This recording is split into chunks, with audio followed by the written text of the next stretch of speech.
If women are healthy and educated, their families will flourish. If women are free from violence, their families will flourish.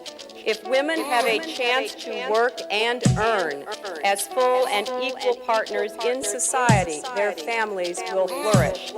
And when families flourish, communities and nations do as well.